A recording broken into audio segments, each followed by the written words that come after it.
Shalom, selamat malam Bapak Ibu yang terkasih di dalam Kristus.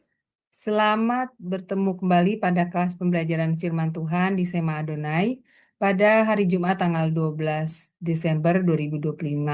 Dan juga selamat pagi ya bagi Bapak Ibu yang stay di Amerika dan selamat siang menjelang sore bagi Bapak Ibu yang stay di Jerman. Baik Bapak Ibu sekalian, seperti biasa sebelum kita memulai kelas pembelajaran kita, maka kita akan membukanya dengan berdoa terlebih dahulu. Mari Bapak Ibu kita berdoa. Bapak kami yang di surga, terima kasih dan puji syukur ya Bapak untuk hari ini, hari yang sekali lagi Bapak adakan bagi kami.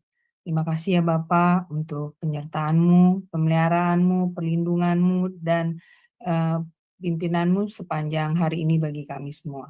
Terima kasih juga untuk kesempatan yang sekali lagi Engkau berikan pada kami ya Bapak, sehingga kami bisa dalam keadaan sehat berkumpul kembali dalam kelas Sema Adonai untuk belajar tentang kebenaran firman. Ya Bapak, biarlah kiranya selalu ada pimpinan dan penyertaan-Mu dalam kelas-kelas pembelajaran kami. Dan berkatilah saya yang menjadi moderator malam ini ya Tuhan, mampukan saya untuk bisa melakukan tugas dan kewajiban saya memimpin kelas ini dengan baik.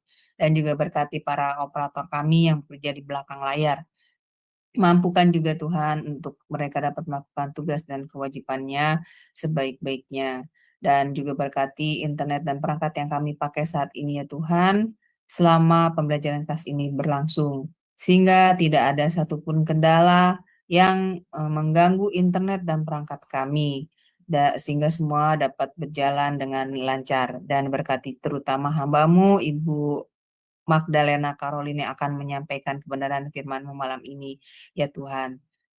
Berikanlah hikmat yang hanya daripada-Mu dan urapilah setiap perkataan dari Ibu Magda, sehingga Ibu Magda dapat menyampaikan kebenaran firman-Mu sesuai dengan kehendak-Mu ya Tuhan. Dan berkati juga kami yang berada di dalam kelas ini maupun yang mendengarkan di live YouTube ataupun nanti yang mendengarkan di live tunda. Buka juga hati dan pikiran kami Tuhan, dan terangilah dengan Roh Kudus-Mu, serta berikan juga hikmat yang hanya daripada-Mu, sehingga kami mampu menangkap pengajaran yang disampaikan Ibu Magda malam ini, dengan mendapatkan pemahaman yang baik dan benar juga sesuai dengan kehendak-Mu Tuhan, dan meteraikan firman ini dalam hati dan pikiran kami. Jadikan rema Tuhan, dan mampukan kami untuk selalu dapat merenungkannya dan melakukannya di dalam kehidupan kami serta mewartakannya kepada sama kami.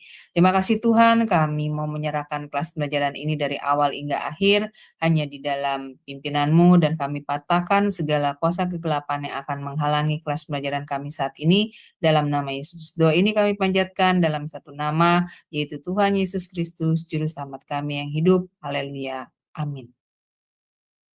Baik, Bapak Ibu sekalian, sebelum kita memulai kelas pembelajaran kita, seperti biasa kita akan melihat profil dari narasumber kami terlebih dahulu ya, Ibu Magda. Sebentar, Bapak Ibu. Iya. Shalom semua, selamat datang kembali di Zoom Sema Adonai dan di channel YouTube Cahaya Firman. Pada kesempatan kali ini kita akan berkenalan dengan pengajar kita yakni Ibu Pendeta Magdalena Caroline da Costa, dan berikut adalah profil singkat dari beliau. Magdalena Caroline da Costa, Mojo Agung, Jombang, Jawa Timur, 17 Juli tahun 1973. Orang tua, Pendeta Christoffel Abraham da Costa dan Pendeta Ineke Victorine Lydia I. Gunawan. Status pernikahan, menikah dengan Pendeta Daniel Albertus Vincentius, sarjana teknik. Dikaruniakan 2 anak. 1. Samuela Jessica Adelaide. 2. Samuel Jeremiah David. Pelayanan, mulai melayani Tuhan sejak usia 11 tahun, Gereja Bethany sampai saat ini. Memuridkan wanita sejak usia 15 tahun sampai sekarang. Dan tergabung dalam Virtuous Life Indonesia untuk menjangkau lebih banyak wanita agar dipulihkan dan dimuridkan. Pada tahun 2004, sempat tinggal di Sydney, Australia, untuk merintis cabang Bethany Sydney, yang kini dilanjutkan oleh rekan lain. Pendidikan, tahun 1994, Sarjana Pendidikan, Universitas Widya Mandala, Surabaya, Keguruan Bahasa Inggris dan Seni. Tahun 2019, Magister Sains, Studi untuk Konselor. Lanjut, Certified Coaching dan Mentoring untuk Trauma Healing. Tahun 2024, Magister Divinitas MDiv, ACOM, Asia College of Ministry, Australia. Tahun 2025 menyelesaikan pendidikan S3 di Dayspring Theological University, Texas, Dallas, di Indonesia dan di Israel Bible Center. Pengalaman kerja dan pelayanan. Bidang pendidikan dan terapi, tahun 1996 sampai tahun 2002, mengajar di Sekolah YPPI dan Santo Henricus. Tahun 1996 sampai sekarang, menjadi terapis anak autisme di CA Center. 10 tahun terakhir lebih berfokus pada terapi privat. Tahun 2012 sampai tahun 2016, mendirikan sekolah Royal Family untuk anak-anak kurang mampu. Tahun 2004 sampai sekarang, mengajar di Dayspring Theological University, Texas, Dallas, di Indonesia. Bidang konseling dan mentoring. Tahun 2019 sampai sekarang, tergabung di Virtuous Life Indonesia sebagai pemimpin, pelatih, dan mentor. Tahun 2020 sampai sekarang, tergabung di Blessing Counseling sebagai konselor. Tahun 2021 sampai Mei tahun 2024, asisten admin dan akademik di Blessed Bible College Online, Bali. Tahun 2022 sampai sekarang, asisten di Asia College of Ministry, Australia, di Indonesia. Bidang pelayanan dan misi, tahun 2004 sampai tahun 2006, bekerja sebagai terapis lansia di Panti Jompo, Sydney, Australia. Tahun 2006 sampai sekarang, tergabung dalam pelayanan pedesaan di JJP Ministry. Tahun 2006 sampai sekarang, tergabung sebagai fasilitator dalam pelayanan wanita bijak. Tahun 2010 sampai sekarang, melayani di Persekutuan Doa Priscilla Aquila dalam bidang pujian dan penyembahan. Tahun 2017 sampai sekarang, tergabung dalam pelayanan peniup shofar Kota Surabaya. Tahun 2018 sampai sekarang, tergabung di pelayanan wanita Sungai Sukacita Ministry bersama Evangelis Indri Pardede. Tahun 2021 sampai sekarang, melayani di Persekutuan Doa House of Blessing. Iya, baik. Sebentar ya Bapak Ibu, luar biasa itu profil dari narasumber kami ya, Ibu Magdalena Caroline. Baik, sebelum memulai pembelajaran, kita akan menyapa terlebih dahulu ya narasumber kami. Shalom, selamat malam Ibu Magda. Selamat bertemu kembali Bu. Shalom Iya, Bu Ali. Ibu sehat ya Bu, luar biasa. Amin. Ya, baik Bu Magda, kami tidak sabar nih untuk mendengar pengajaran. Silakan ya Bu. Iya, mari. Baik, selamat malam, shalom, selamat pagi, selamat siang, selamat sore, dimanapun Bapak Ibu berada. Malam hari ini kita akan belajar mengenai satu hal, yaitu bergairah dalam Kristus. Kira-kira ketika kita mendengar tema atau judul ini,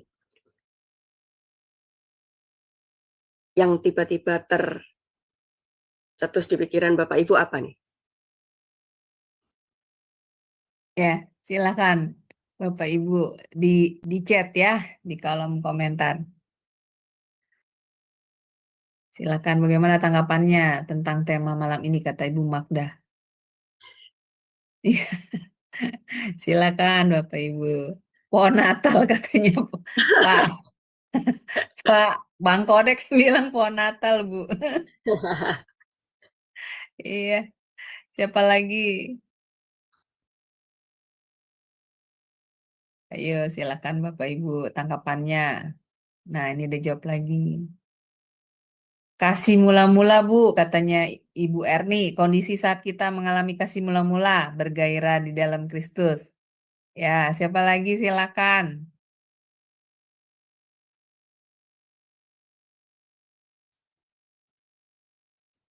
Saya Kalau aku ketinggalan pertanyaannya tadi apa Bu?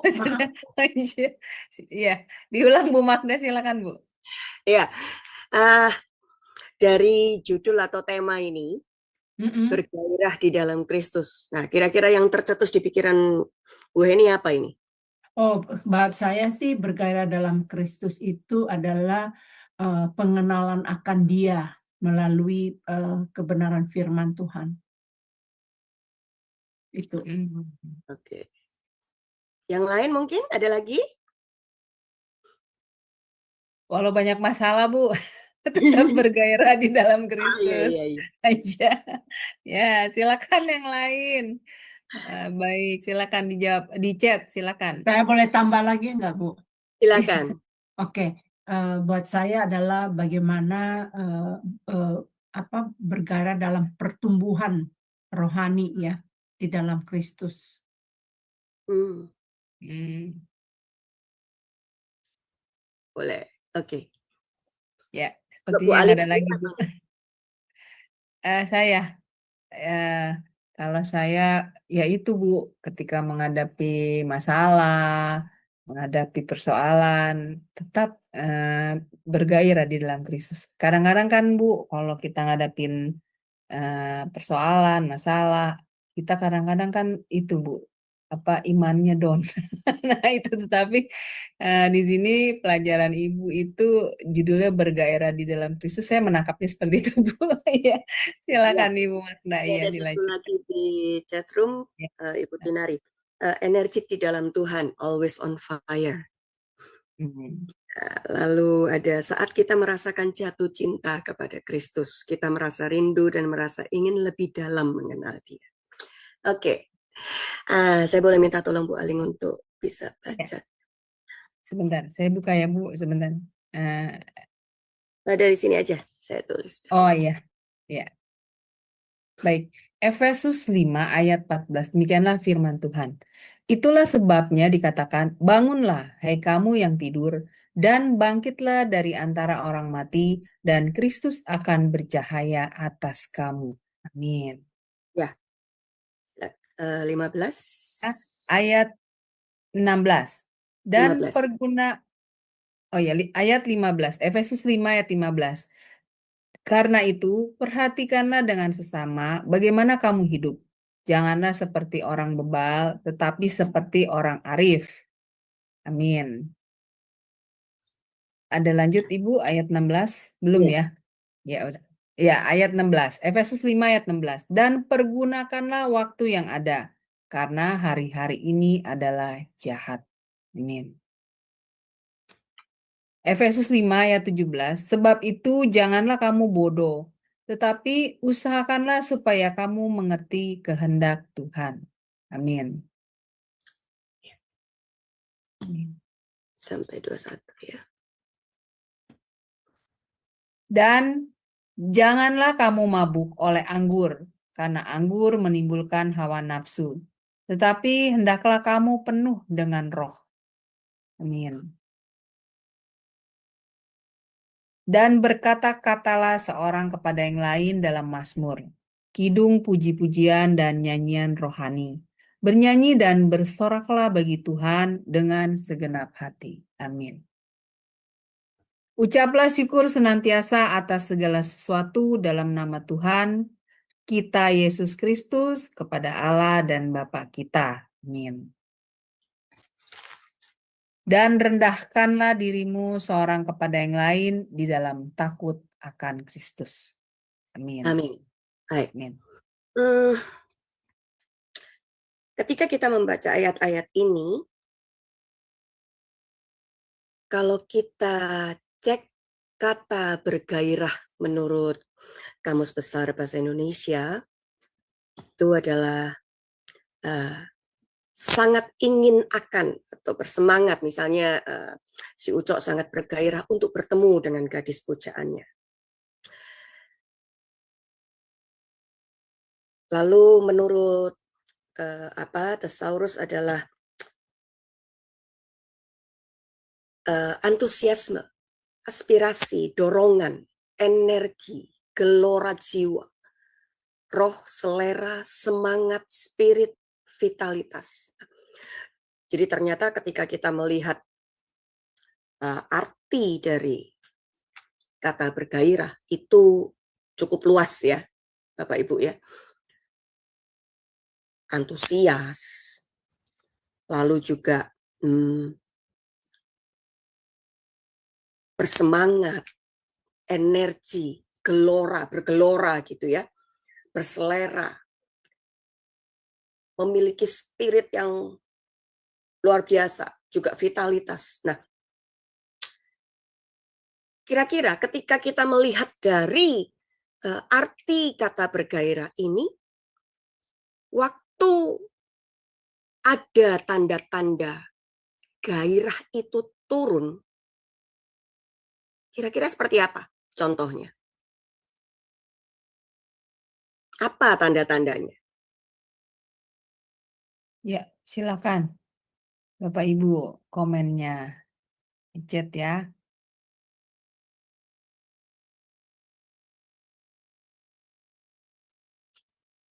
Tanda-tandanya bagaimana Bapak Ibu ketika ketika turun ya Bu Ya, Magda, ya, betul. ya Ketika turun. malas ibadah, kebalikannya ya Pak Bang Kodek, Ya, saya ya, balik, ya. malas ibadah, Betul. terus Oke. tidak semangat dalam melayani Tuhan, itu saya balikannya ya Bang Kodek, iya, ya, malas Ya, baca Alkitab kata Ibu Tinari, betul, betul. malas ngapa-ngapain ya Bu, dari saya. Jadi ketika kita melihat bahwa gairah yang kita miliki itu tiba-tiba turun, itu kenapa ya? Tanda-tandanya seperti apa? Nah, kita lihat bahwa ternyata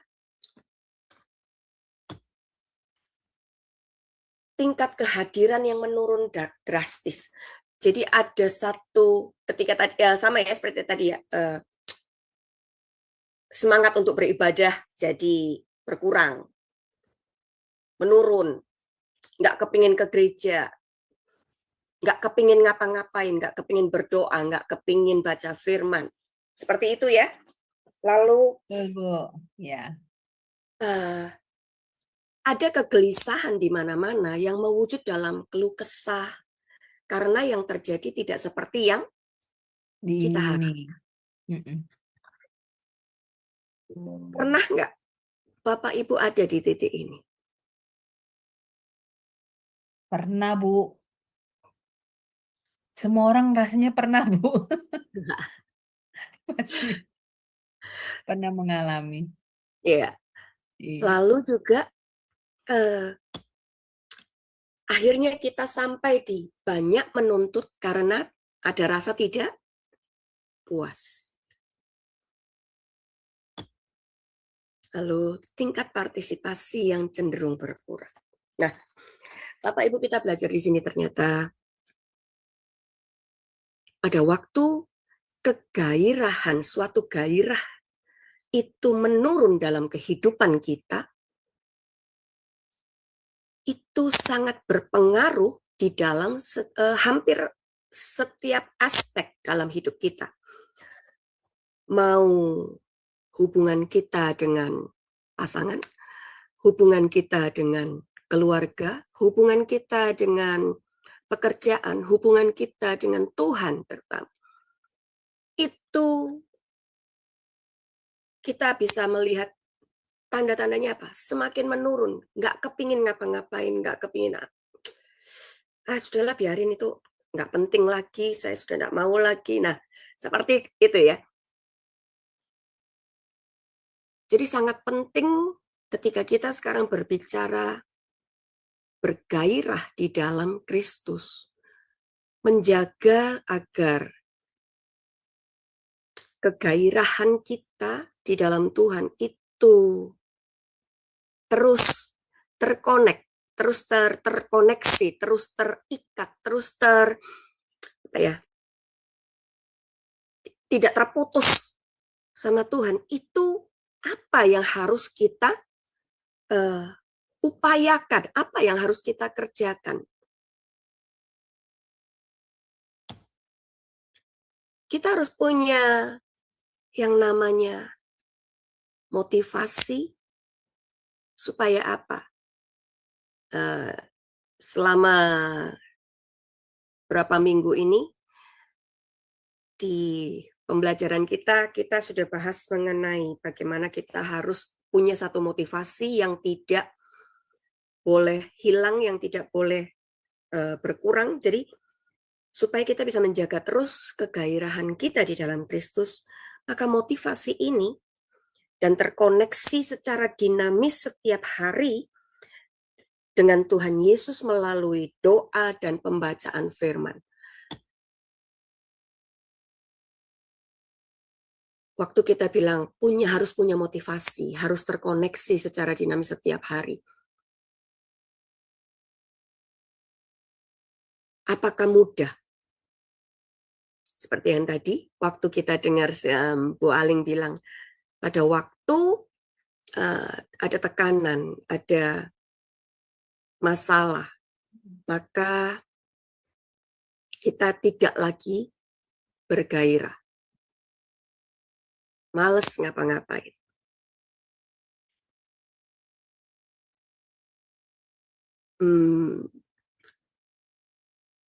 Dua hari yang lalu saya bertemu dengan satu rekan saya, sahabat saya.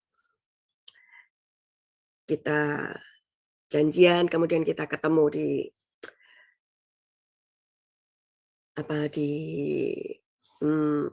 pempek Farina. Nah, sambil makan kita cerita-cerita. Sampai di satu titik dia bercerita begini. Iya ya. Waktu dulu saat aku belum sungguh-sungguh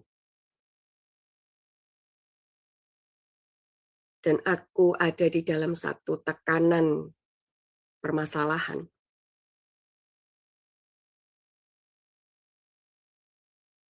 di saat aku juga belum punya dorongan untuk terus bisa dekat sama Tuhan, terus bisa berdoa, mau baca firman. Aku lihat ternyata masalahku kayaknya nggak selesai-selesai.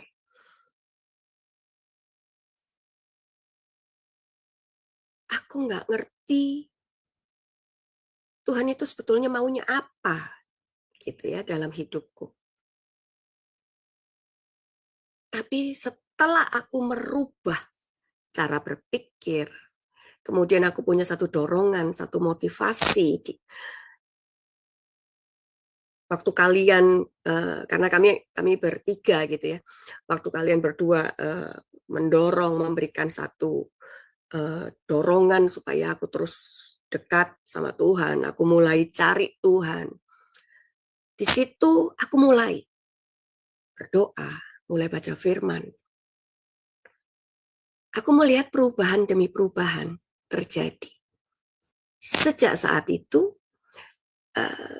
yang tadinya hanya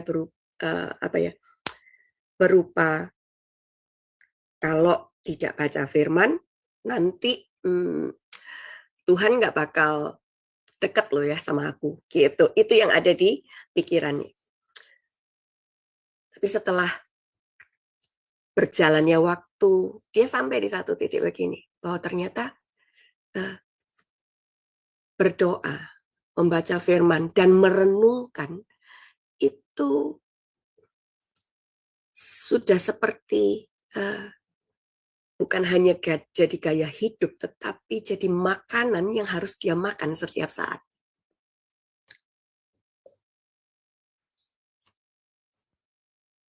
Dan sejak saat itu dia bilang begini, mulai hari itu, sepertinya apapun yang aku doakan, itu Tuhan langsung jawab.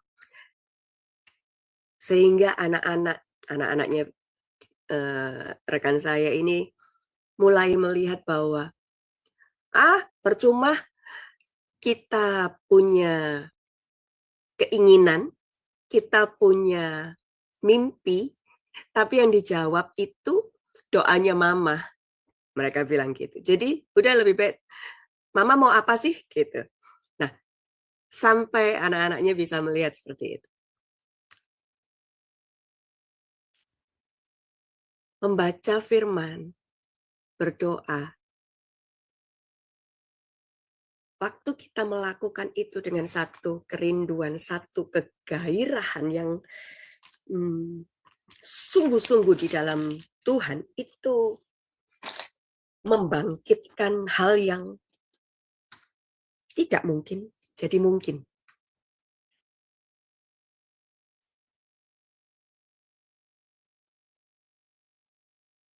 Dan saya melihat perubahan yang signifikan gitu ya. Itu membuat kami bisa terus saling mengingatkan, kami bisa terus saling mendukung satu dengan yang lain.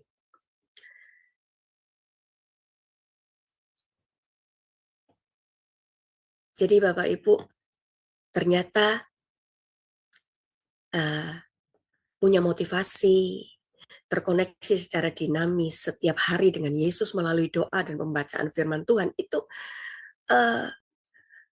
jadi sesuatu yang sangat penting dalam kehidupan kita sebagai anak-anak Allah. Jangan sampai kita kehilangan itu, jangan sampai kita menghentikan itu. Lakukanlah ini setiap saat dalam hidup kita. Dan tidak hanya berhenti sampai memiliki motivasi dan terkoneksi secara terus-menerus, tetapi kita juga diminta untuk punya ketekunan dan keyakinan penuh dalam diri kita tentang Yesus, bahwa Dia tidak pernah berubah akan kasih dan kuasanya. Baik dulu, kemarin, hari ini, akan sampai selamanya. Seringkali karena kita ada di dalam tekanan, ada di dalam satu situasi yang membuat kita jadi stres, yang membuat kita jadi kehilangan harap.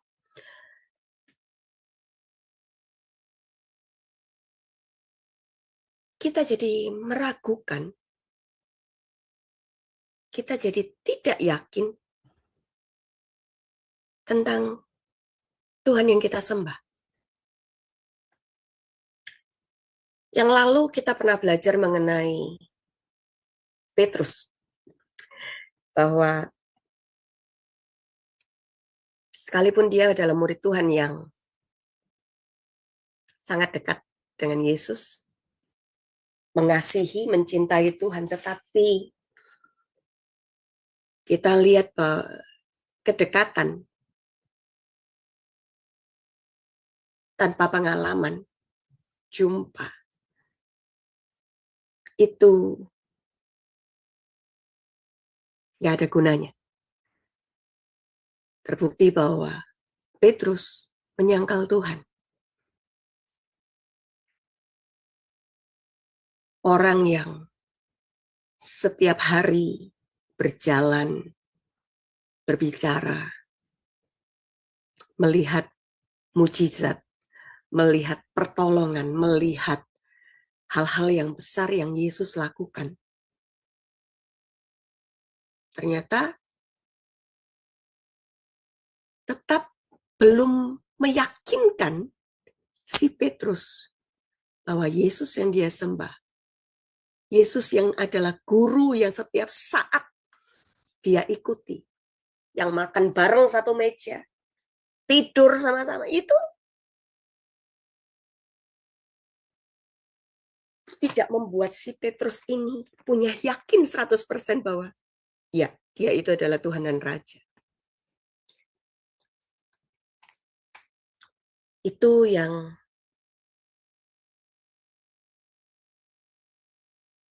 seharusnya kita sebagai anak-anak Tuhan, sebagai orang-orang yang percaya, kegairahan yang ada di dalam hidup kita itu harusnya membuat setiap kita semakin bertekun, semakin yakin bahwa Tuhan yang kita sembah, dia tidak pernah berubah. Apapun kondisi Bapak, Ibu, dan saya, dia tidak pernah berubah.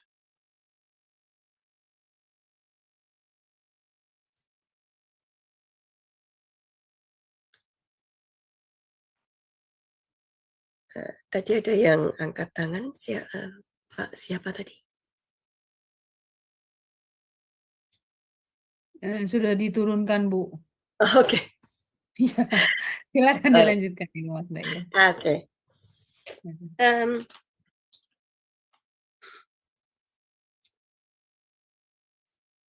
lalu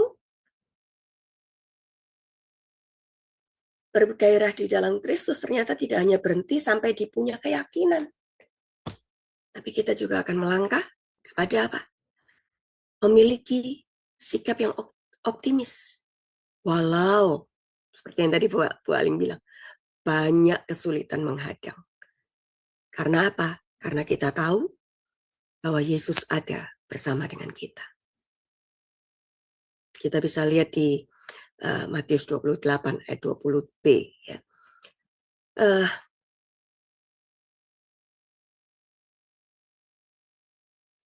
Ternyata tidak mudah bagi setiap kita memiliki sikap yang optimis. Karena yang terjadi adalah begitu kesulitan datang, begitu tekanan datang. Matius Markus itu kadang-kadang kita bisa lupa, Bapak Ibu. Mau kita adalah hamba Tuhan yang besar, mau kita adalah pengajar, tapi somehow tekanan hidup, cobaan, gelombang, badai itu membuat kita kehilangan optimisme bahwa Tuhan tetap ada bersama dengan kita. Kenapa? Aku berdoa Tuhan tidak jawab-jawab. Aku sudah berdoa tapi pertolongannya tidak ada.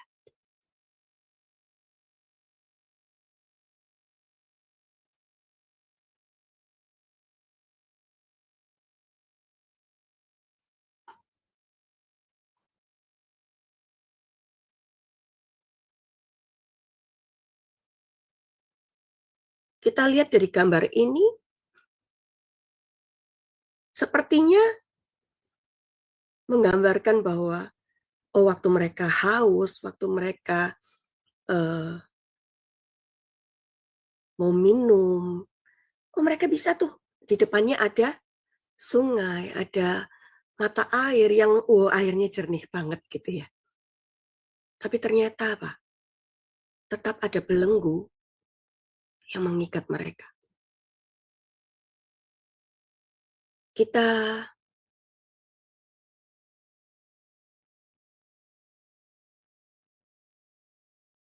tidak bisa mempercayakan kehidupan kita sepenuhnya ke dalam tangan Tuhan. Karena kita melihat, masa sih kondisiku sudah sampai seperti ini. Tetap dia tidak tolong.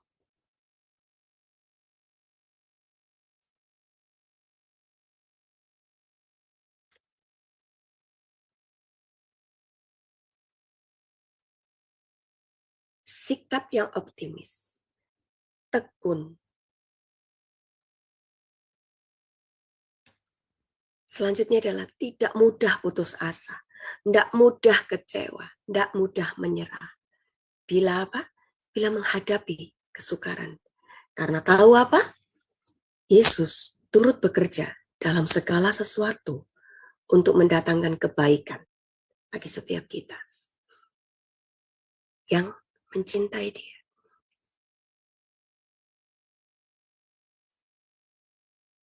Kadang hal-hal ini membuat setiap kita benar tidak ya, sungguh-sungguh enggak ya, pasti enggak ya. Itu membuat kita terus mempertanyakan, Tuhan itu ada enggak ya? Pernah enggak, Bapak Ibu? Bu Aling, kayak tadi makanya Bu Aling kan bilang, waktu ada di dalam tekanan sudah, gairahnya langsung Pernah, hilang. Ibu. Pernah ngalami gitu. Jadi kayak ada Ini maksudnya mungkin karena ketakutan kali ya Bu ya, karena rasa takut. Jadi pernah ada keraguan gitu, maksudnya Ya. ada nggak gitu Tuhan ini melihat nggak gitu saya dalam kesusahan. Nah itu ada. Hmm. Itu karena mungkin ada perasaan takut gitu, karena menghadapi masalah yang di depan mata gitu. Nah iya seperti itu Bu Marta. Ya. Yang ada di dalam pikiran kita adalah apa yang kita lihat di depan kita. Betul ya? Apa yang terlihat di mata jasmani kita, sehingga itu membuat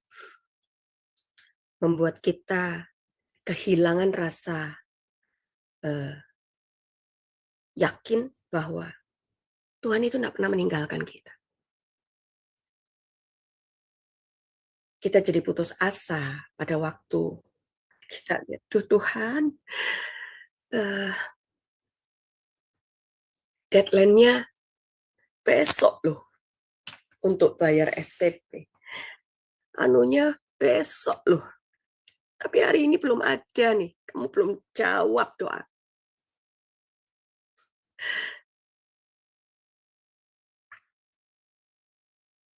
Pernah ngalamin seperti itu ya?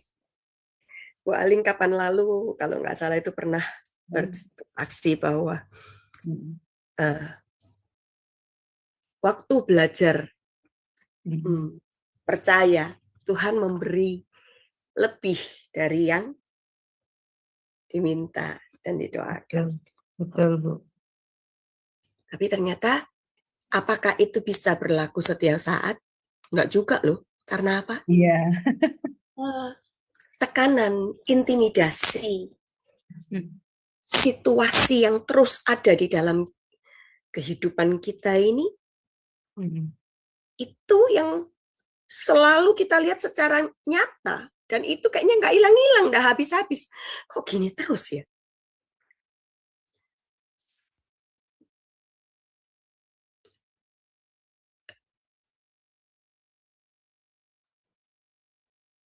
Apa yang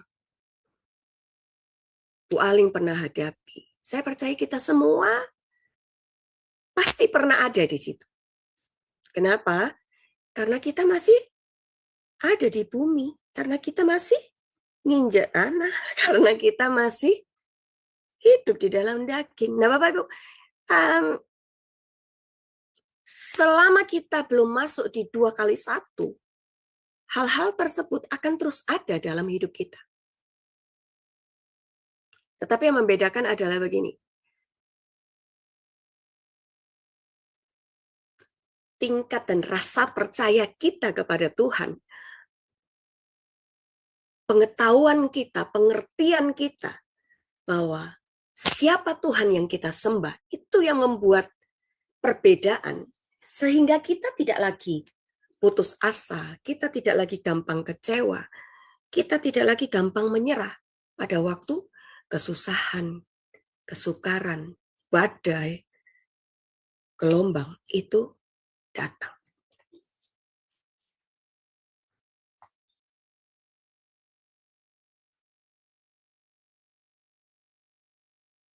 Saya dulu pernah bercerita bahwa waktu kami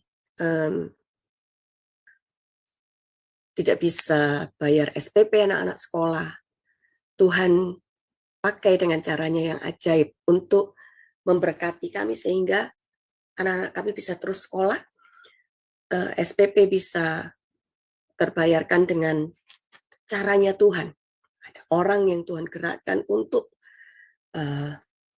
membiayai anak-anak kami.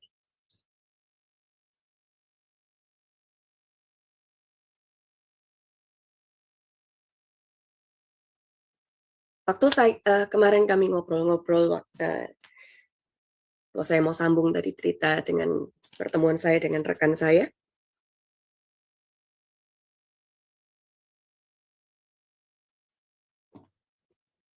paginya saya itu sempat WA dan saya bilang, saya baru sampai di tulisan, kalau manggil, saya kalau manggil busai gitu ya, itu terus tolong gitu, ada perkataan tolong gitu. Tapi saya nggak lanjutin gitu, cuman sudah sempat terkirim. Nah akhirnya, ayo ketemuan. Nah itulah kita ketemu siangnya. Tapi ini yang terjadi. Waktu kita ketemu, waktu kita ngobrol, saya baru memahami kenapa kok saya tadi tidak meneruskan apa yang saya ketik gitu. Ternyata Tuhan itu justru membukakan hal-hal yang jadi pertanyaan, jadi sesuatu kegelisahan di dalam hati saya. Ketika kami bicara, ketika kami saling ngobrol satu dengan yang lain. Dan ini yang saya lihat bahwa, ya, Dia itu tetap Allah yang berkuasa dulu, sekarang, akan sampai selama-lamanya. Saya melihat pertolongannya itu tidak pernah terlambat. Hal yang saya tidak pernah duga dan pikirkan. Tapi Tuhan pakai teman saya untuk dia lakukan terhadap saya. Itu yang membuat saya melihat bahwa Dia tetap Allah yang hidup. Dia tetap Allah yang tidak pernah terlambat. Saya sudah sampai mungkin berpikir bahwa, aduh, mungkin seperti itu ya. Tetapi haduh saya jadi berubah menjadi satu, wow, keren ya Tuhan. Nah itu adalah pada waktu kita melihat Allah yang kita sembah, Dia tidak pernah berubah. Dia tetap melakukan hal-hal yang besar. Dia tetap melakukan hal-hal yang tidak pernah kita pikirkan. Dan itu yang Dia lakukan. Jadi, waktu kita melihat di sini, kenapa kita harus terus bergairah di dalam Kristus? Buat apa? Gitu ya.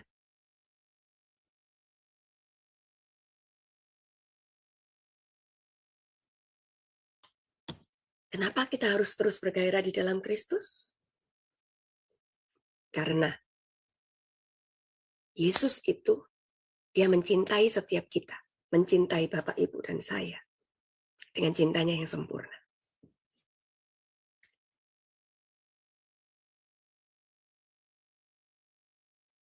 Di saat orang-orang mungkin meninggalkan kita.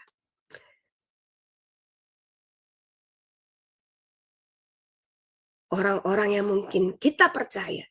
Orang-orang yang mungkin selama ini selalu kita support. Orang-orang yang selama ini mungkin selalu apapun yang terjadi sama mereka, kita pasti ada buat mereka. Tapi ternyata kita bisa melihat bahwa manusia itu bisa meninggalkan kita kapanpun. Dan kita melihat bahwa kasih yang manusia miliki itu sewaktu-waktu bisa hilang, sewaktu-waktu bisa habis, sewaktu-waktu bisa pergi dari kita.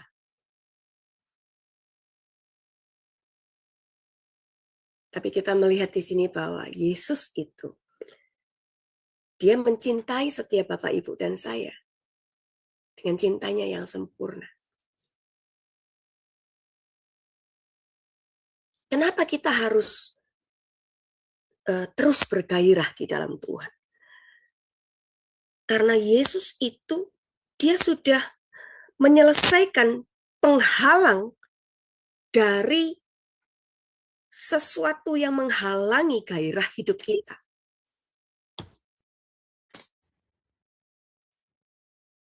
Apa yang selama ini mengikat kehidupan Bapak, Ibu, dan saya? Masalahkah? keterikatan kita akan sesuatu, itu ternyata Dia datang untuk menyelesaikan dan menghilangkan penghalang itu. Dia memberikan hidupnya sebagai satu persembahan yang kudus kepada Tuhan. Karena itu,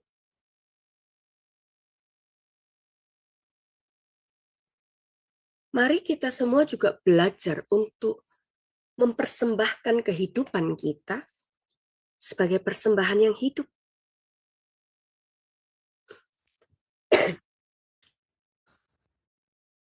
Supaya setiap penghalang di dalam kehidupan kita, setiap batasan, setiap tembok, setiap raksasa-raksasa yang ada dalam kehidupan kita, yang menghalangi kita untuk mencintai Dia lebih lagi, itu dihancurkan.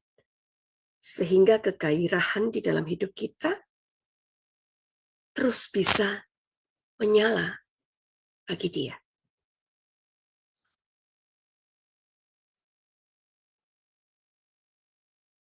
Kenapa kok kita harus terus bergairah? Karena Bapa itu sudah menunjukkan kasih-Nya kepada setiap kita. Dengan apa? Dia menyerahkan anaknya yang tunggal bagi setiap Bapak, Ibu, dan saya. Justru bukan waktu kita tahu siapa Dia. Waktu kita kenal bahwa Dia adalah Allah yang baik. Dia tidak pernah berubah. Enggak. Dia memberikan anaknya. Justru ketika kita masih dalam dosa.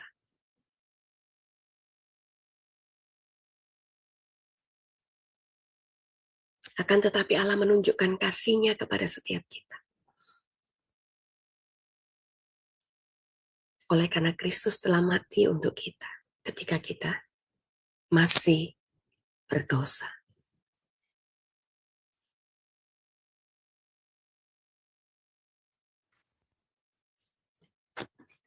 Ada hal-hal yang kadang-kadang kita melihat satu pengalaman dari Daud, bagaimana orang yang berdosa itu diampuni pelanggarannya, dosanya ditutupi, dan kebahagiaan itu menjadi bagiannya. Karena apa?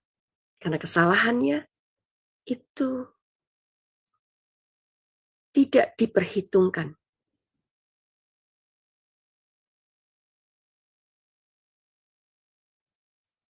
Sebab darahnya sudah menyucikan setiap dosa kita.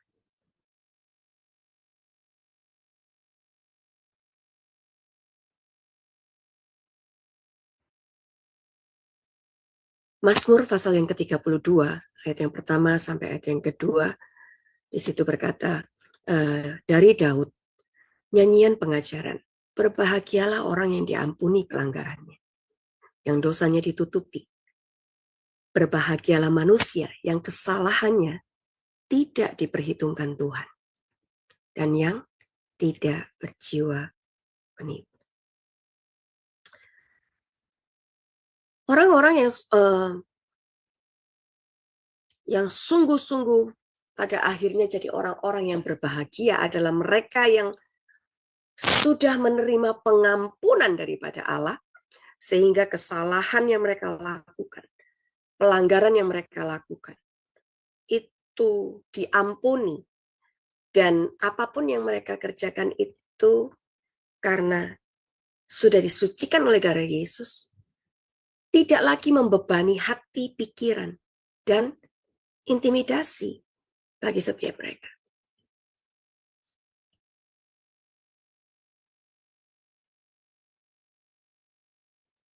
Karena apa? Kita tahu bahwa Yesus sudah ada di kayu salib untuk menebus setiap Bapak, Ibu, dan saya. Tetapi yang terjadi adalah si jahat itu, dia punya banyak cara untuk membuat setiap kita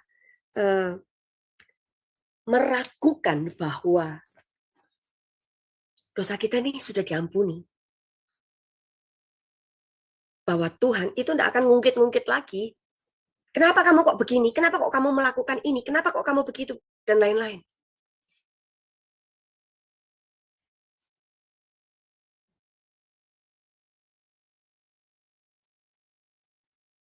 Sehingga yang terjadi adalah ada banyak orang percaya. Sekalipun sudah bertobat dari pelanggarannya, akhirnya pergi meninggalkan Tuhan. Karena apa? Intimidasi yang datang dari rekan-rekannya, dari gembalanya, yang terus begini sama mereka. Yang meragukan bahwa mereka sudah berubah.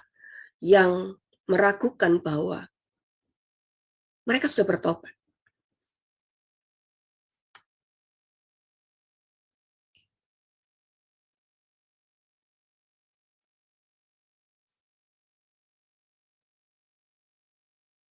Kenapa kita harus bergairah? Ketika belenggu itu dipatahkan, belenggu yang selama ini mengikat kaki kita sehingga kita tidak bisa melangkah dengan enak, dengan ringan waktu melayani Tuhan.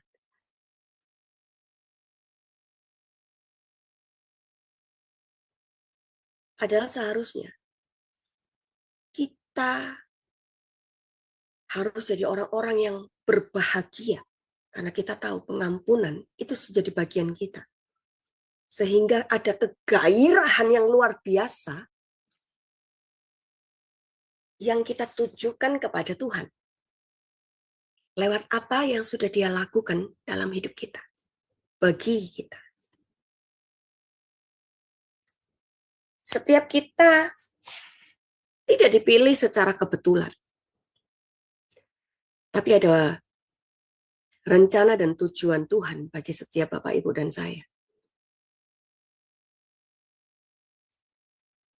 Apakah ini berarti bahwa kita tidak pernah jatuh? Apakah ini berarti bahwa kita tidak pernah melakukan kesalahan? Untuk kesekian kalinya, selama kita belum masuk di 2x1, kita masih bisa jatuh. Kita masih bisa melakukan yang namanya kesalahan. Tetapi ketika kita melihat bahwa pengorbanannya, kasihnya, cintanya bagi setiap kita, itu yang membuat setiap kita mengerti bahwa saya tidak akan lagi melakukan kesalahan. Cukup kemarin. Sekarang enggak lagi.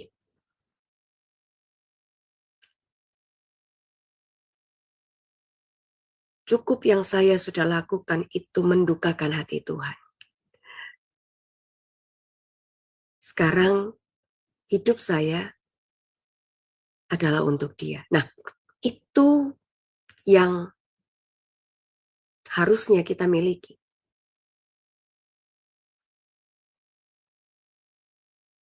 Waktu kita melihat kasih Tuhan, itu menutupi setiap dosa kita. Tidak diperhitungkan.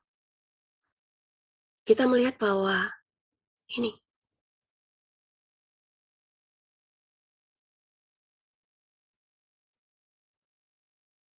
Dia dengan tangan terbuka menyambut setiap Bapak, Ibu, dan saya. Kasihnya, darahnya menutupi setiap pelanggaran kita. Bukan berarti terus gara-gara itu kita terus-terusan melakukan kesalahan ya. Gitu.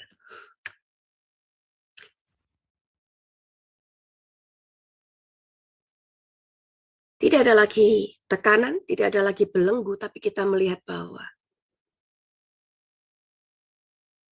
kasihnya, darahnya itu membebaskan kita dari setiap belenggu.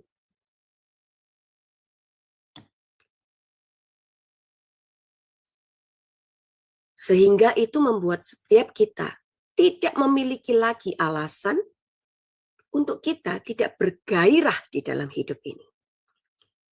Karena apa? Karena Dia sudah mengasihi setiap kita dengan kasih-Nya yang sempurna. Nah, lalu pertanyaan saya berikutnya.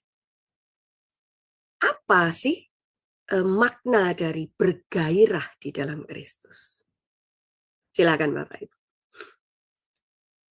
Ya, silakan Bapak Ibu bisa menjawab lewat chat ya Bapak Ibu di komentar.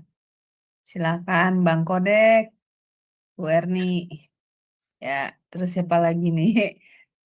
Murid-murid Ibu ya, Bu. Di sini banyak. Silakan ditulis Pak Daniel Simon. Ya, bisa di chat. Silakan.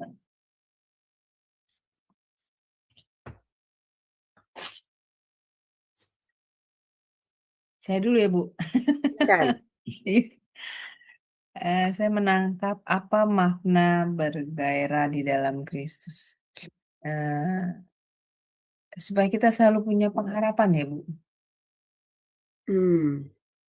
Pengharapan di dalam Dia. Jadi ada sesuatu yang di masa depan kita itu sesuatu yang penuh harapan, terus yang baik seperti itu, Bu. Saya menangkapnya makna bergairah di dalam Kristus itu seperti itu, Bu makna. Oke, baik. Terima kasih Bu Aling. Ada yang lain Bapak Ibu?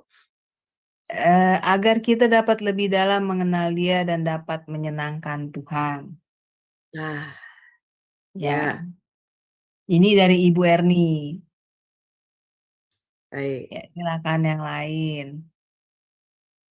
Senantiasa dari Ibu Veronica, senantiasa ingin, sebentar ini hilang. Senantiasa ingin selalu berhubung dengan Yesus, cinta mula-mula dengan Dia. Kemudian Ibu Oktaviana menjawab, haus dan rindu akan hadirnya. Ya, Ya. silakan. Ada lagi kah? Oh, bagus-bagus Bu jawabannya Bu. Ayo, saya mau dengar yang pria nih. Bapak-bapak, Ayo, silakan. Bang Kodek. Siapa lagi nih sebentar saya lihat. Pak Raymond, silakan. Pak Bun Mengli, Pak Daniel Simon, silakan. Pak Bun Mengli menjawab membuat hubungan lebih dekat lagi dengan Tuhan. Ya, terima kasih Pak. Terus siapa lagi? Silakan Pak Eko, Pak Timothy. Oke. Baru satu nih Bu yang jawab pria. Iya. Iya. Coba kita kembali ke Efesus 5 ayat yang ke-14. Silakan Bu Aling.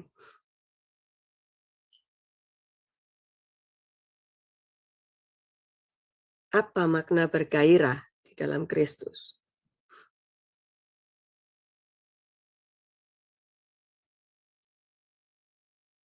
Efesus 5 ayat yang keberapa Bu? 14. Ya, Efesus 5 ayat yang ke-14. Demikianlah firman Tuhan. Itulah sebabnya dikatakan, bangunlah, hai kamu yang tidur, dan bangkitlah dari antara orang mati, dan Kristus akan bercahaya atas kamu. Amin. Ya. Kita melihat di sini ya Bapak Ibu ya. Kenapa makna bergairah di dalam Kristus itu ditulis seperti itu? Itulah sebabnya dikatakan, bangunlah, hai kamu yang tidur. Bangkitlah dari antara orang mati.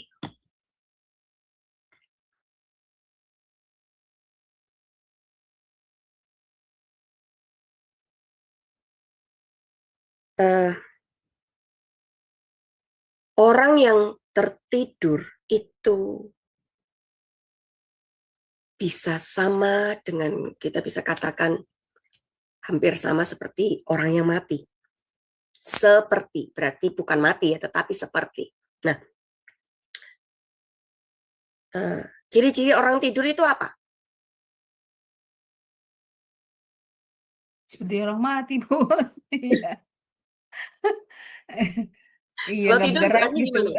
Ngerasain sesuatu enggak? Enggak bisa ngerasain apa-apa ya? Ya tidur, tidur. Kalau Betul, udah pulas iya. ya udah ya, gitu ya. Iya, iya. Lalu kalau kita sudah tertidur dengan pulas, kita jadi orang yang nggak ngerti apa-apa, betul ya? Iya, Ada orang benar. yang tidur mau suara, wah suara keras kayak apa, tetap aja dia tidur. Ada yang Mhm, seperti itu. mhm. Nah, ternyata makna dari bergairah di dalam Kristus itu adalah Yesus itu mau setiap kita, orang-orang yang percaya, setiap kita harus bangun dari tidur kita. Dan kita harus bangkit dari antara orang mati. Kenapa?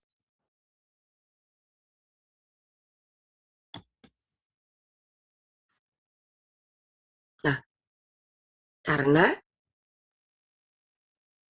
kalau dari gambar ini kita mau lihat ya, ternyata ada banyak orang yang matanya itu terbuka. Tapi apa? Rohaninya sedang tidur. Ada banyak orang yang kelihatannya hidup. Ada banyak orang yang pelayanannya setiap hari Minggu itu bisa 7 kali dia melayani di mana-mana. Ada orang yang sepertinya, waduh sampai jadwal tahun depan sudah penuh. Gitu ya. Tetapi rohaninya sedang mati.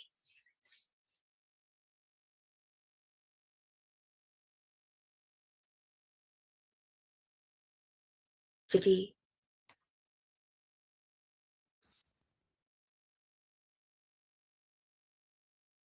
Paulus bilang bahwa orang-orang yang seperti ini itu harus bangun dari tidurnya, harus bangkit dari antara orang mati. Supaya apa? Supaya Kristus bisa bercahaya atasnya.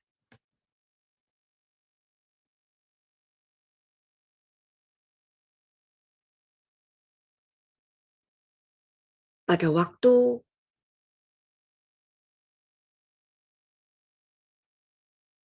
orang lain melihat sepertinya kita banyak pelayanan, sepertinya kita banyak melakukan hal-hal yang luar biasa.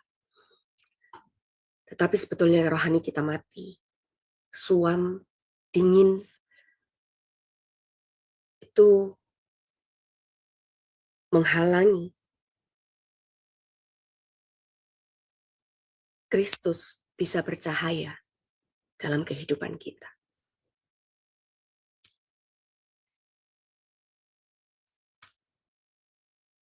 Sehingga itu menghilangkan arti makna dari bergairah di dalam Kristus. Jangan sampai kita terus tertidur. Kita terus seperti orang mati. Tetapi yang Tuhan inginkan adalah mari bangkit. Mari berdiri. Supaya Kristus bisa bercahaya dalam kehidupan Bapak, Ibu, dan saya.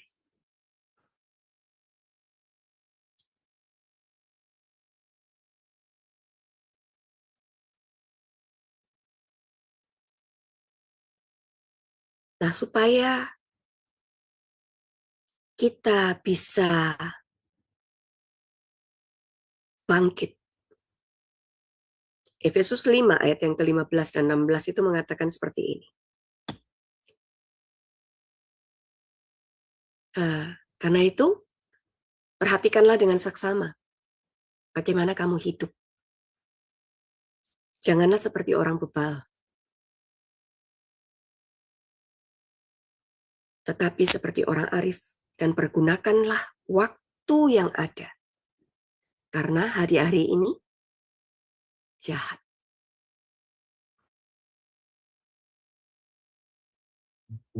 Kita harus bisa hidup dengan bijaksana. Kita harus bisa menilai seperti apa kondisi dan keadaan zaman yang ada saat ini.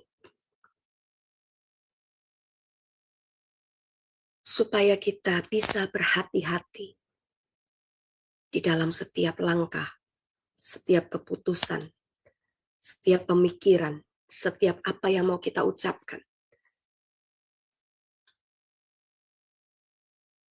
Sehingga kita bisa mengerti bahwa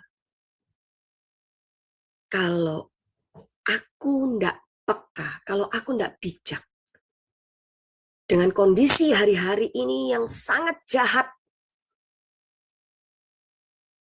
yang sepertinya tidak memberikan kepada setiap kita itu kesempatan untuk rehat sebentar, ambil nafas sebentar, berpikir sebentar. Itu akan membuat kita gampang jatuh tertidur. Karenanya, Paulus minta untuk setiap kita hidup dengan bijaksana.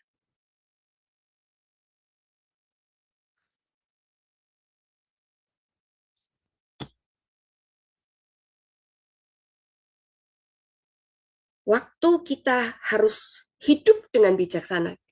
Ini loh yang harus kita perhatikan. Memperhatikan, mengevaluasi, mengkoreksi dengan serius bagaimana cara hidup kita. Dan mempergunakan setiap waktu yang kita punya dengan cara bertanggung jawab.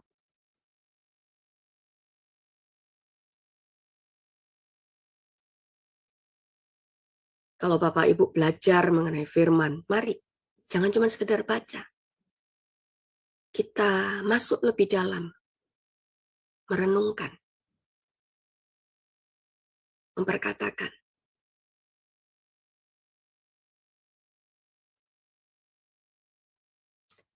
Supaya pada waktu kita mulai merenungkan, mulai memperkatakan, kita bisa sampai di apa yang menjadi kehendak Tuhan. Itu kita bisa mengerti.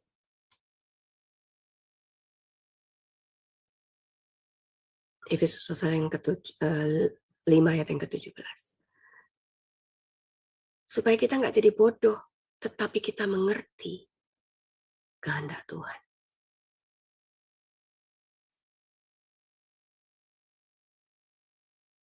Iblis itu dia punya banyak cara untuk membuat kita jatuh, membuat kita lengah.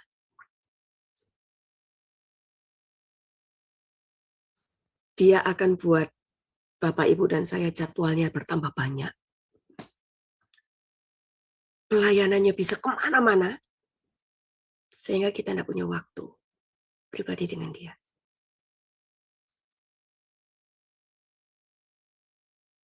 Kita tidak punya lagi waktu untuk merenungkan firman.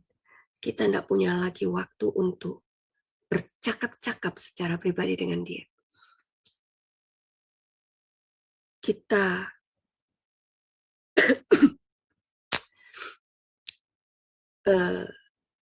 gagal untuk mengerti apa sih yang Tuhan mau.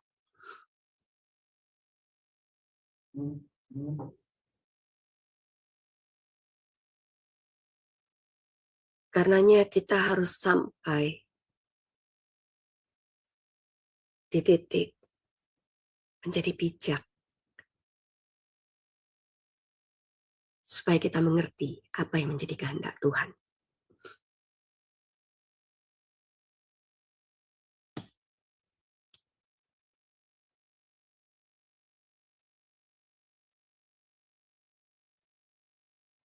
Apa yang Tuhan mau kita bangun bagi keluarga kita. Menjadikan dia sebagai pusat di dalamnya.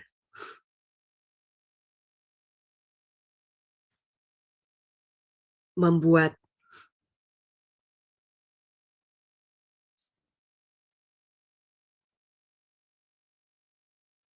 setiap Bapak, Ibu, dan saya belajar menggali dan mencintai dia lebih lagi.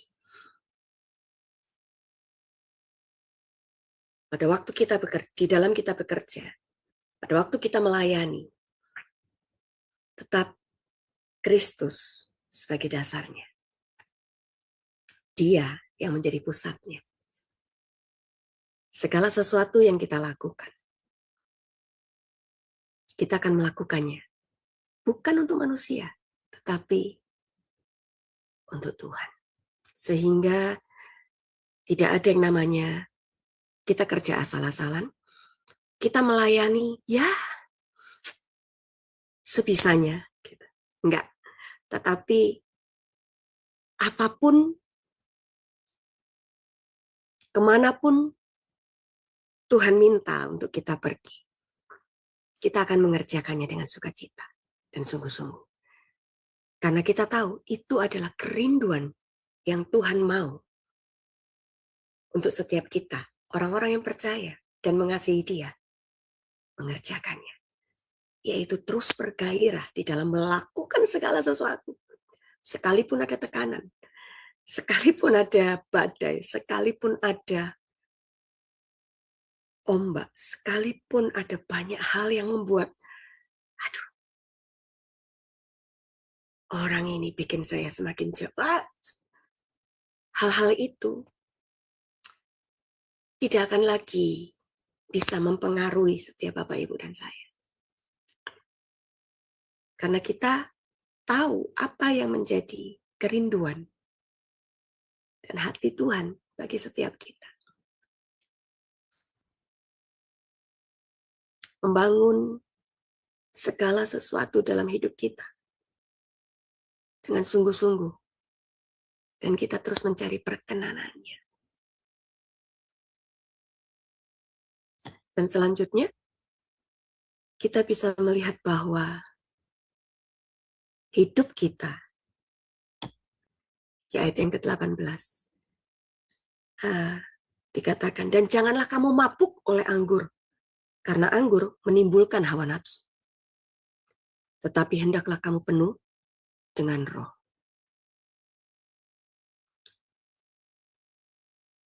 Kita akan dipenuhi dengan Roh Kudus ketika kita menempatkan Dia sebagai pusat dalam kehidupan kita. Dia yang akan memegang kendali dalam hidup kita. Sehingga kegairahan itu terus ada dalam hidup kita. Waktu kita berbicara, kita bisa berbicara kepada orang lain dengan kata-kata yang membangun. Apapun yang kita perkatakan itu bisa menguatkan orang lain.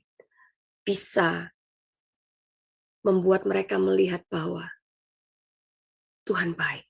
Tuhan gak pernah meninggalkan mereka. Nah, ini yang Tuhan mau.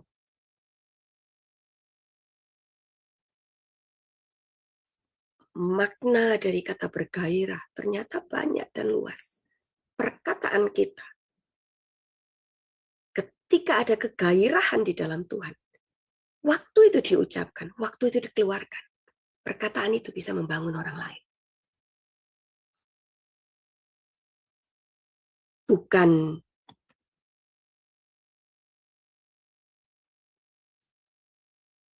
orang yang jadi penuh dengan amarah gitu ya. Lalu suka bertengkar, gampang curiga, punya prasangka buruk terus sama orang lain. Nah, ini biasanya sama yang dilakukan sama wanita-wanita ya, sama kita gitu ya Bu Aling ya. Gosip. Iya bener Bu. Kenapa? Nah, sesuatu itu kalau digosok semakin Sip sip. Bu. Dari A nanti keluarnya yang terakhir jadi apa? Bisa jadi Z nanti di belakang. Nah, itu yang berbahaya ketika kita tidak bisa menempatkan kegairahan kepada Tuhan pada tempatnya. Sehingga apa yang kita katakan justru jadi batu sandungan untuk orang lain. Apa yang kita pikirkan itu membuat orang lain semakin ragu. Betul nggak ya Tuhan itu ada? Suka bertengkar sehingga mereka katanya cinta sama Tuhan. Nyatanya ya tetap aja gini, gampang marah, selalu ngajak tengkar. Nah, ada hal-hal yang akhirnya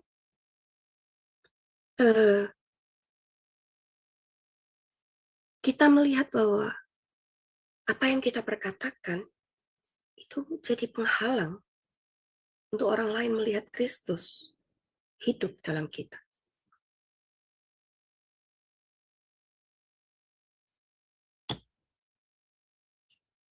Di Roma pasal yang ke-12 ayat yang ke-21 di situ dikatakan janganlah kamu kalah terhadap kejahatan, tetapi kalahkanlah kejahatan dengan kebaikan. Waktu kita suka bertengkar, waktu kita suka gosipin orang lain, waktu kita suka sekali berprasangka buruk sama orang, curigaan terus, dikit-dikit marah gitu ya. Itu membuat kita gampang kalah sama kejahatan. Padahal Paulus bilang apa? Kalahkanlah kejahatan dengan kebaikan.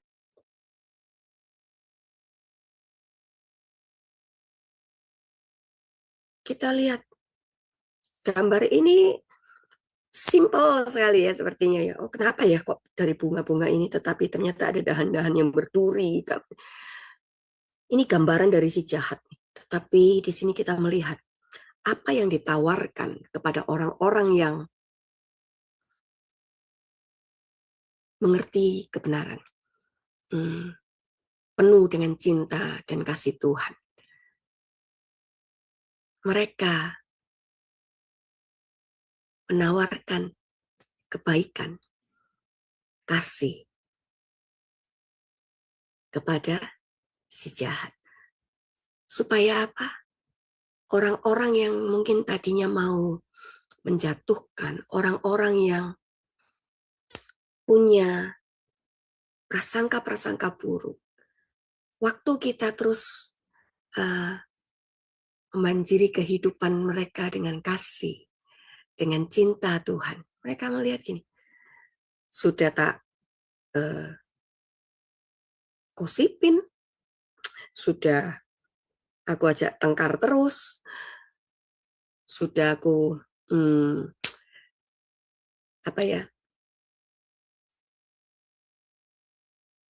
ada statement buruk ya buat mereka. Tapi ternyata mereka tuh baik sama aku. Akhirnya apa? Mereka berhenti sendiri. Kadang-kadang kita melihat bahwa firman itu ya dan amin. Makanya waktu dikatakan kebenaran itu tidak perlu dibela.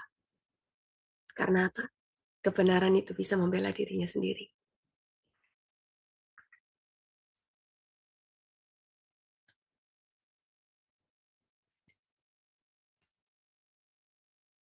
orang yang punya luka, orang yang punya prasangka, orang yang punya curiga, orang yang punya rasa marah dalam hidup mereka. Itu mau kita omongin tentang kasih Tuhan.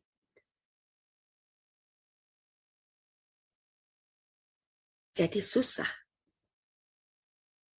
kalau cuman sekedar kita tawarkan itu satu kali aja. Tetapi pada waktu kita terus memperlakukan mereka dengan kasih Kristus. 1, 2, 3, terus, tidak berhenti. Kita terus punya gairah melakukan itu. Ini yang kita lihat. Sudah tak gosipin, sudah tak giniin, kok tidak mempan-mempan ya. Akhirnya nyerah dan mereka melihat begini. Tuhan itu membela. Makanya dikatakan nggak perlu dibela.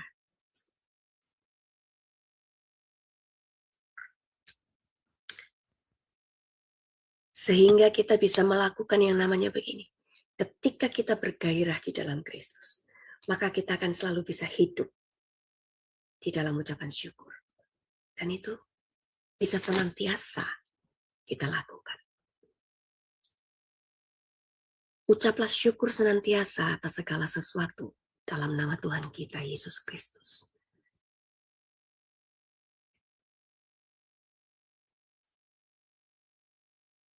Kepada Allah dan Bapa kita. Kita lihat ada kegairahan sehingga itu memicu terus ada ucapan syukur yang kita naikkan kepada Tuhan. Dan dari ucapan syukur itu, maka kita akan sampai di sini.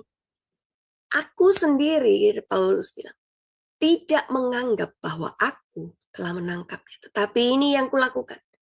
Aku melupakan apa yang telah di belakangku dan mengarahkan diri kepada apa yang di hadapanku.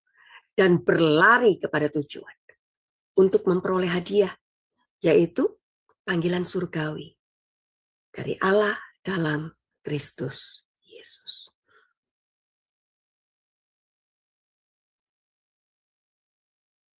Bapak Ibu, iblis bisa melakukan, merencanakan banyak hal untuk membuat setiap kita kehilangan gairah di dalam Kristus. Tetapi ini yang kita tahu, bahwa Yesus Kristus yang kita sembah, dia juga punya rencana yang indah dan besar dalam kehidupan masing-masing kita. Yang bisa menutup, membungkam apa yang sudah iblis rencanakan. Sehingga kegairahan di dalam Tuhan itu bisa terus-menerus kita tidak hanya berlaku dan kita bangkitkan buat hidup kita, tetapi itu bisa kita tularkan kepada rekan-rekan kita yang lain.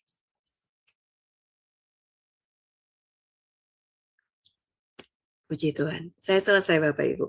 Terima kasih Bu Aling. Iya, baik. Terima kasih Ibu Magda untuk pelajarannya luar biasa ya Bu. Malam ini memberi satu pengertian betapa pentingnya ya Bu. Kita ini harus tetap bergairah di dalam Tuhan. Dan tadi Ibu sudah ajarkan step-stepnya ya Bu. Bagaimana kita agar tetap hidup bergairah di dalam Tuhan ya Bu ya. Dengan salah satu tadi saya dengar adalah belajar untuk mengenal siapa Tuhan kita ya Bu, cara berpikirnya, terus kemudian cara pandangnya ya Bu Magda ya, dan mengerti kehendak dan waktu Tuhan. Wah, luar biasa.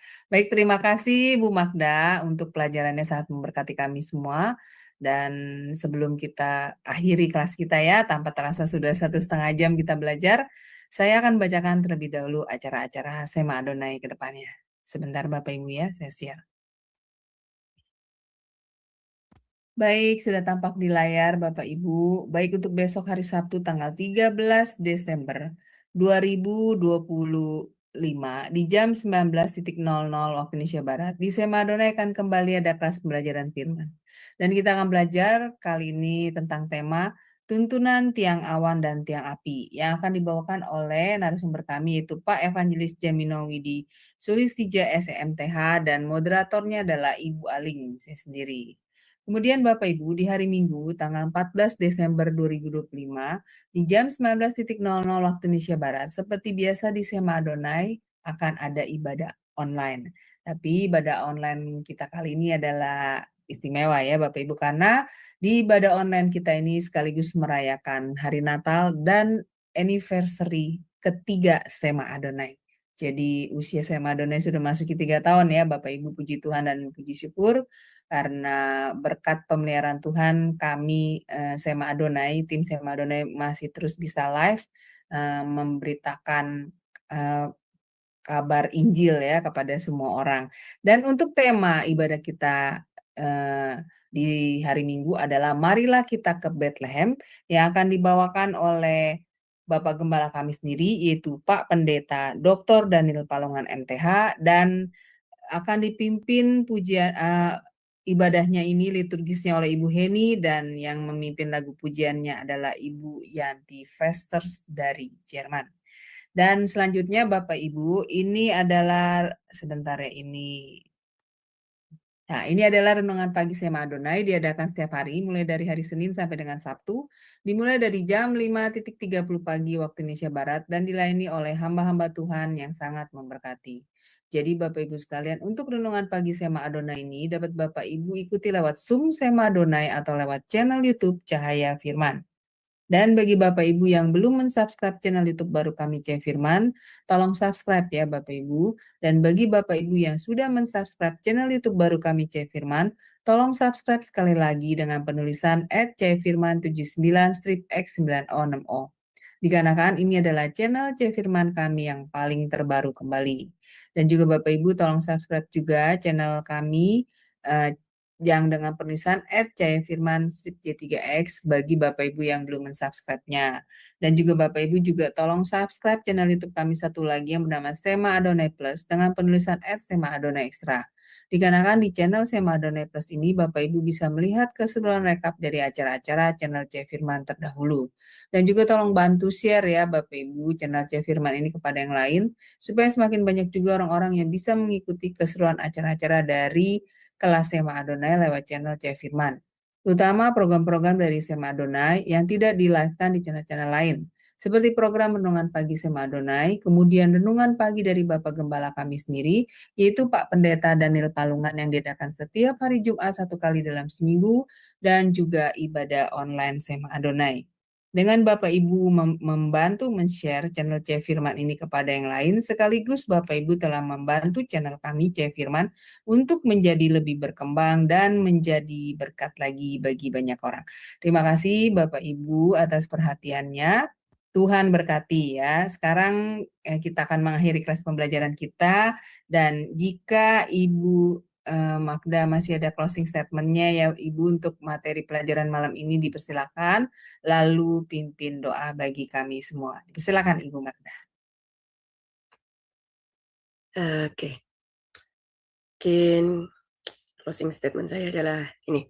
Mari kita terus menjaga kegairahan yang ada di dalam masing-masing kita supaya itu bisa kita tularkan kepada orang-orang yang Tuhan juga tempatkan ada di sekeliling kita. Amin. Mari kita berdoa. Terima kasih Bapa, kalau sampai saat ini kasih-Mu, cinta-Mu itu tidak pernah lekang dalam hidup kami. Sekalipun mungkin kami jatuh, Engkau tidak pernah membiarkan kami terlepas dari genggaman-Mu. Tetapi kami bisa melihat bagaimana kegairahan yang terus Tuhan kobarkan dalam hidup kami. itu membangunkan kami dari tidur kami, sehingga kami tidak lagi mati, tetapi kami bisa bangun, bangkit, dan jadi berkat bagi orang-orang yang ada di sekeliling kami. Terima kasih Tuhan, karena tangan-Mu terus menopang kami, menggandeng kami, dan tidak pernah terlepas atas setiap kami. Engkau yang terus ada di depan kami, berdiri bagi kami, membela kami.